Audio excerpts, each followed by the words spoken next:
Lucas capítulo número 1, versículos número 37. Quem já achou, diga glória a Jesus. Quem não achou, fala misericórdia, Senhor. Lucas capítulo 1, versículo 37. Amém? Quem já achou, dá uma glória aí. Glória a Deus. Aproveitando a oportunidade, que é uma festividade, e como de costume, eu sempre gosto de deixar registrada a minha presença quando eu faço a visita na igreja, para compartilhar com outras pessoas que não puderam vir. E conto com a participação do meu amigo aqui que já está filmando também. Pastor, vem aqui no meu telefone também. Vamos lá. Lucas capítulo 1, versículo 37 diz assim: pois para Deus nada é impossível. Repita comigo. Pois para Deus nada é impossível. Agora nós vamos lá no livro de Provérbios, capítulo 8. Não precisa abrir não. Versículo 17 diz assim: eu amo os que me amam, e de madrugada me busca, eles vão me achar. Aleluia. Você pode dar uma glória a Jesus aí? Glória a Deus. Eu tive trazendo essa mensagem semana passada numa igreja, e vindo no caminho, Deus falou assim: fala a mesma mensagem na igreja que você vai visitar hoje. Eu perguntei: Senhor, mas é a mesma coisa, Senhor? De novo? O Espírito me fez uma pergunta, eu pude entender. Ele me perguntou assim: você enjoa de comer arroz com feijão todo dia? Eu falo: Senhor, a gente gosta, né? Então pronto. A mesma palavra será ministrada através de você hoje, pelos 10 minutos. Feijão com arroz nós comemos todos os dias. Então não faz mal ouvir a mensagem ou ministrar a mensagem 2 vezes. Quem está entendendo pode dar uma glória aí? Glória! Aleluia! Nós abrimos a Bíblia no livro de Lucas, capítulo 1, versículo 37. Nós entendemos que Deus, não há nada impossível para Ele. Para Deus nada é impossível. Observando amigos pregadores pregando e lendo a Bíblia, eu procurei alguma coisa especial, não para limitar essa mensagem, não para limitar esse versículo, mas eu encontrei uma coisa que Deus nunca viu na sua vida e na sua existência. Parece até uma loucura o que eu estou dizendo, mas espera só um minutinho que você vai entender. Você pode dar uma glória aí? Glória a Deus! Para Deus nada é impossível, nada. Mas existe uma coisa que Ele nunca viu e nunca vai ver.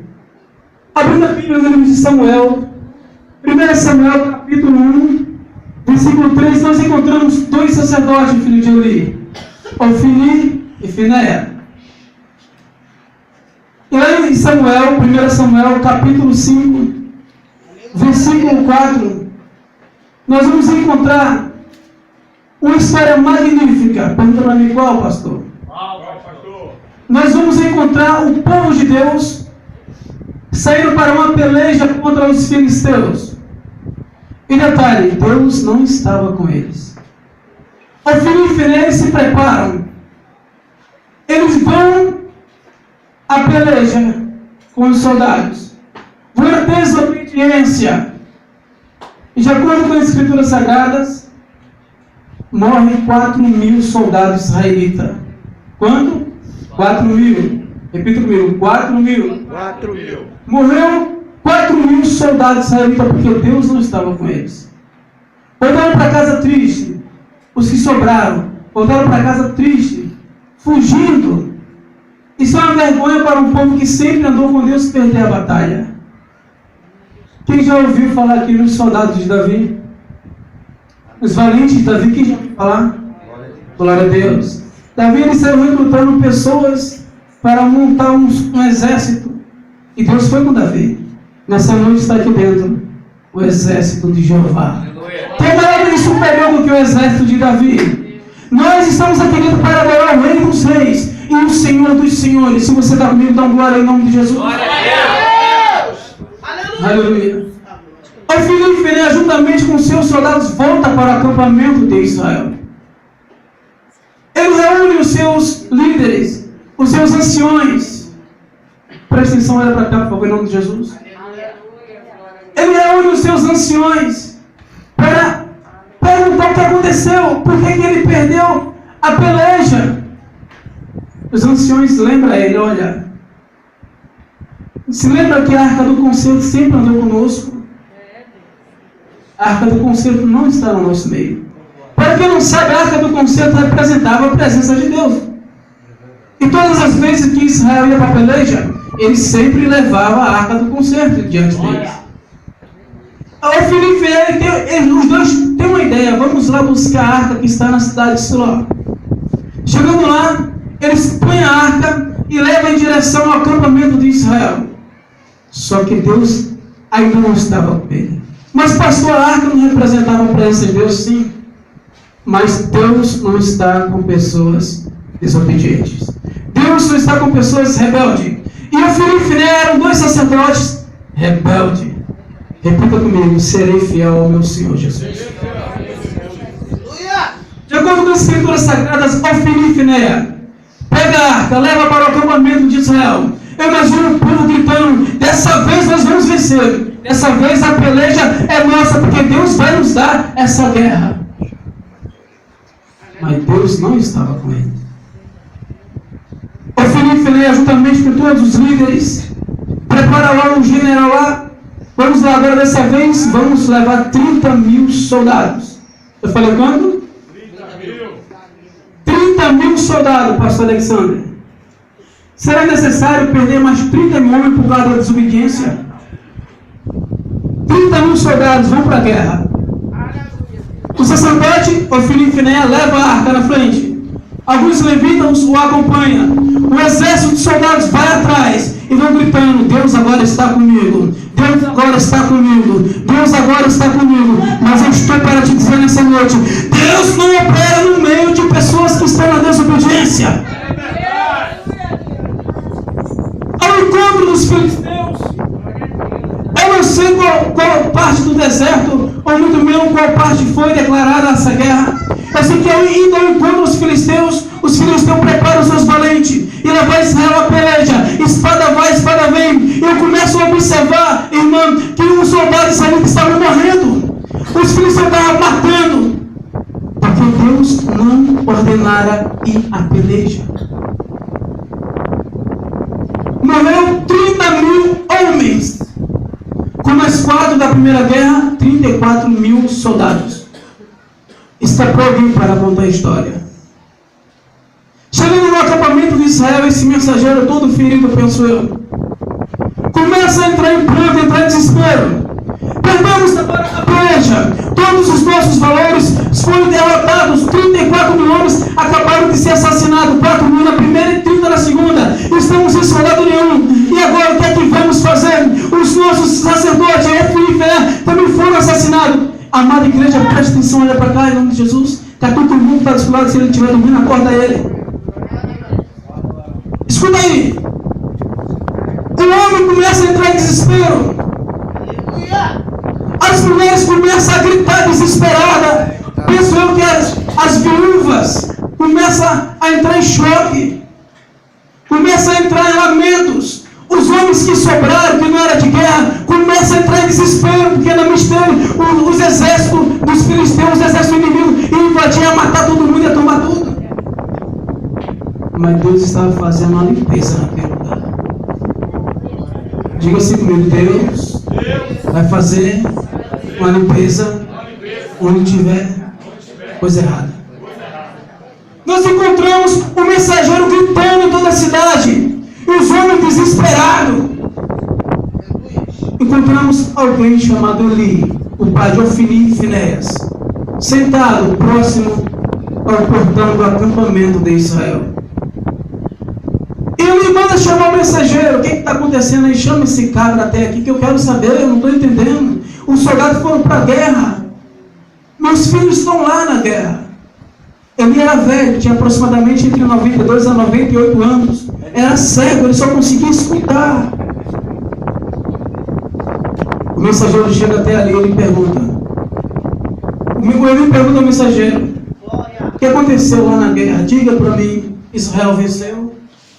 Só que ele sabia que Deus não estava mais com os filhos deles. Deus estava distante de Israel, porque Israel estava rebelde. Israel estava adorando deuses ou demônios. Israel, além de estar adorando demônio, eles estavam dando as costas para Deus e colocando o carro na frente dos bois. Querido, se você está tomando a decisão que Deus não está contigo, eu te aconselho imediatamente: pare, porque se Deus ele não estiver com você, você vai perder a guerra. O mensageiro leva a mensagem para ele. Nós perdemos 30 mil homens, melhor dizendo 34 mil homens. 4 mil perdeu a primeira guerra, 30 mil perdeu a segunda. Os meus 2 filhos morreram, foram assassinados. Acabou os nossos valores. Cadê o nosso Deus? Aleluia! Ele sabia o que estava acontecendo. Ele poderia ter escutado o camarada que escreveu a seguinte mensagem: colocai o teu filho no caminho certo, ensina ele o caminho que ele deve andar. Exemplai o vosso filho com vara curta, para que quando crescer não se desvie do mal. Coloca a tua casa em ordem, diz o Senhor dos Exércitos nessa noite. Ele escuta a mensagem de acordo com a Bíblia. Velho, começa a ter um piripaque, entre aspas.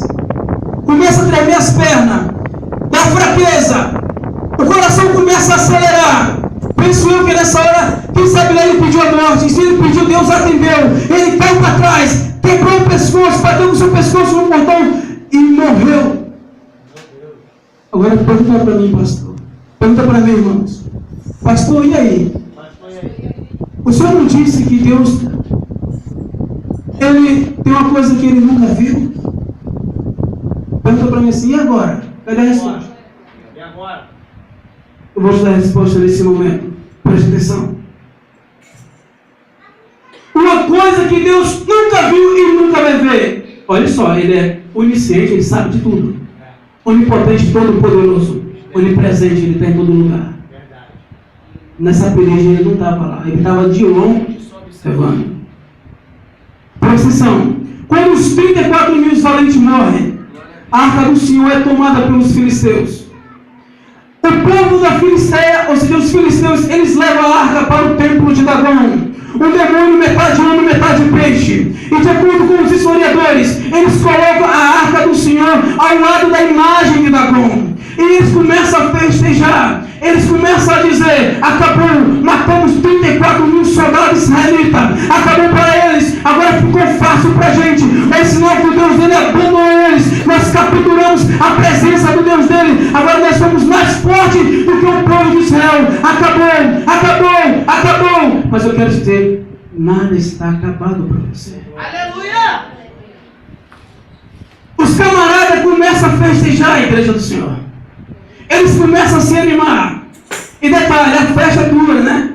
Começaram imediatamente umas 4 horas da tarde. Penso eu, umas 4 horas da tarde. Isso não é na Bíblia. É um pensamento meu, para ninguém falar que eu estou falando heresia. 4 horas da tarde, os cristãos começam a festejar. Começam a se animar. Aproximadamente 11 horas da noite, a festa continua. Ei, 11 horas da noite a festa continua.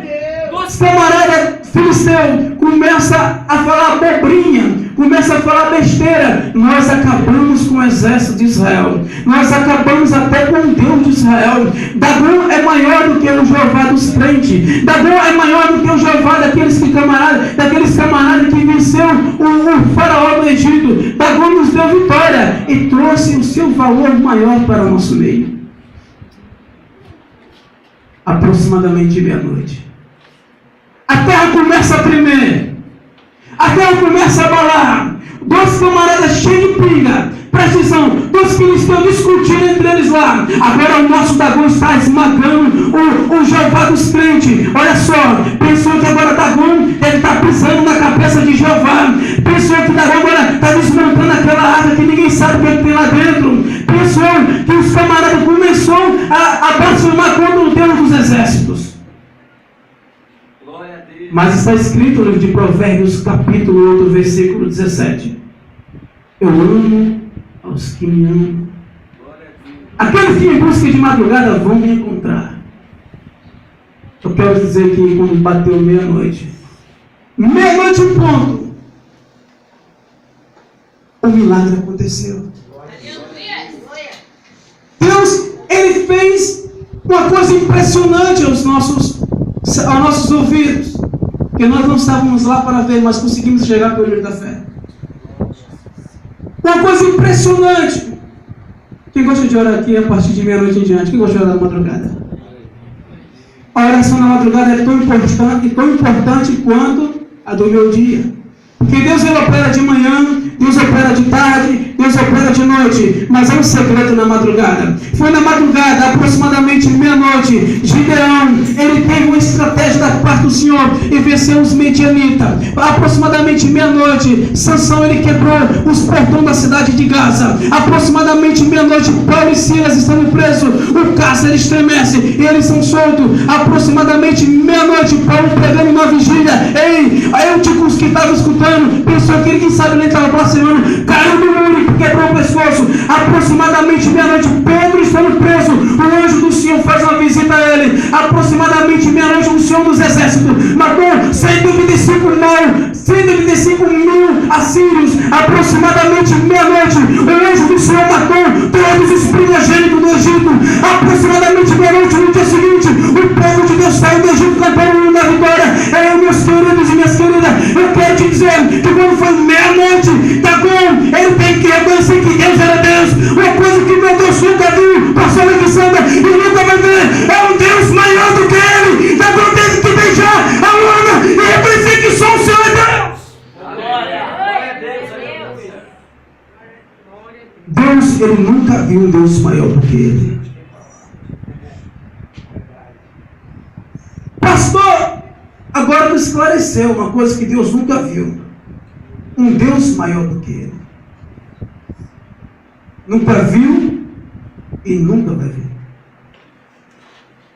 Meia-noite, alguém blasfemou, dizendo: ninguém vai afundar nosso navio.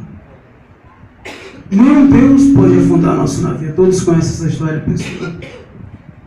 Carl Rock, nem sei o nome dele feliz. Todo embriagado, falou: nem Deus afunda o Titanic.